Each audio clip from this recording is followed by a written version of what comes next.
पिछले भाग में आल्हा, ऊदल और राजा परमाल ने शत्रु शिविर से बचने का प्रयास किया। उन्होंने गुप्त सुरंग का सहारा लिया और एक रहस्यमयी गुफा में पहुंचे। गुफा के भीतर उन्हें कल की तलवार से जुड़ा रहस्य दिखा, लेकिन तभी शत्रु सैनिकों ने उन्हें घेर लिया। गुफा के भीतर आल्हा और ऊदल को न केवल शत्रु से लड़ना था, बल्कि कल की तलवार का रहस्य भी सुलझाना था। गुफा में चारों ओर अंधेरा था।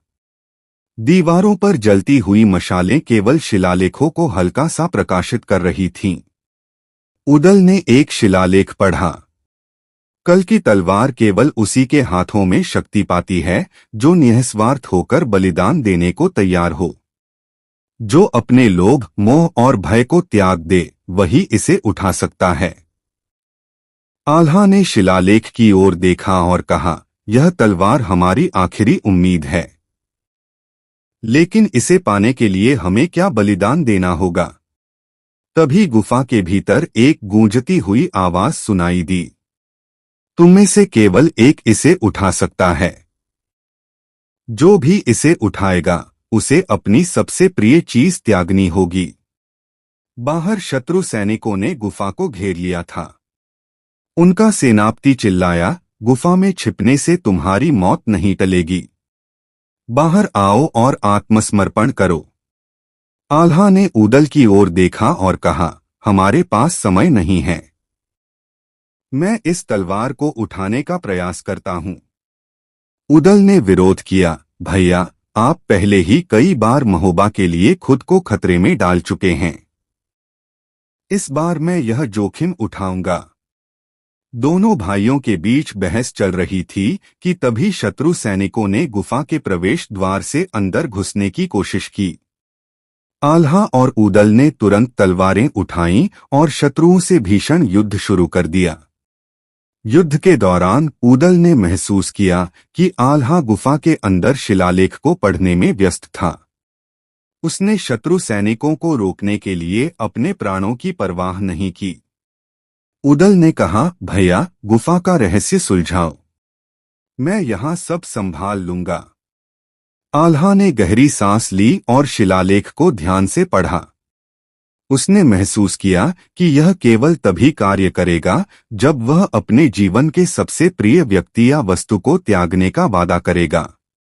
आल्हा ने अपनी तलवार नीचे रख दी और हाथ जोड़कर कहा, मुझे महोबा सबसे प्रिय है। मैं अपने प्राण तक इस भूमि के लिए त्यागने को तैयार हूं। अगर यह मेरा आखिरी युद्ध है तो मैं इसे स्वीकार करता हूं। गुफा में रोशनी तेज हो गई। दीवारों से प्रकाश निकलकर एक चमचमाती तलवार की ओर केंद्रित हो गया। वह तलवार धीरे धीरे आल्हा की ओर बढ़ी। तभी ऊदल की दर्द भरी आवाज गूंजी। उसने कहा, भैया, शत्रु की सेना बहुत बड़ी है। मैं इन्हें रोक नहीं पाऊंगा। आल्हा ने कल की तलवार उठाई और उसका पहला वार किया। तलवार की शक्ति इतनी अधिक थी कि उसके एक प्रहार से शत्रु सैनिक हवा में उड़ गए। उधर पृथ्वीराज चौहान को यह खबर मिली कि आल्हा ने कल की तलवार को हासिल कर लिया है। वह क्रोधित होकर बोला, यह तलवार केवल एक चाल थी। मुझे यकीन नहीं था कि वे इसे हासिल कर पाएंगे।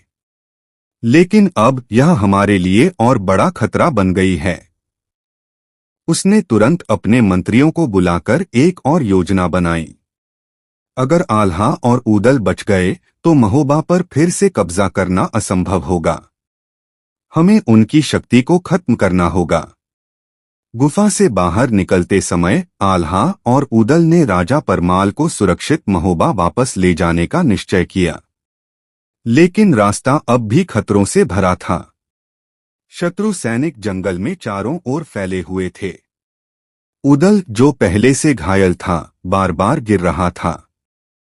लेकिन उसने अपने चेहरे पर दर्द की जगह गर्व का भाव रखा और कहा, भैया, महोबा के लिए मैं कुछ भी सह लूंगा।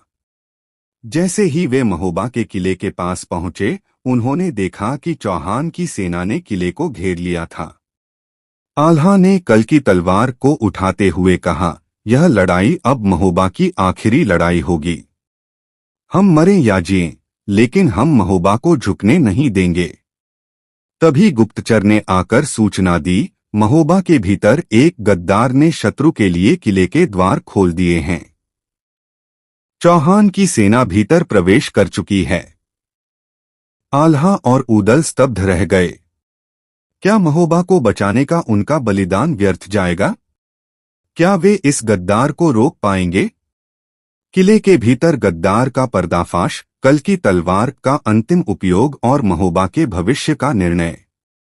क्या आल्हा और ऊदल अपने बलिदान से इतिहास रचेंगे या महोबा का पतन अवश्यंभावी है? जानिए अगले भाग में। धन्यवाद।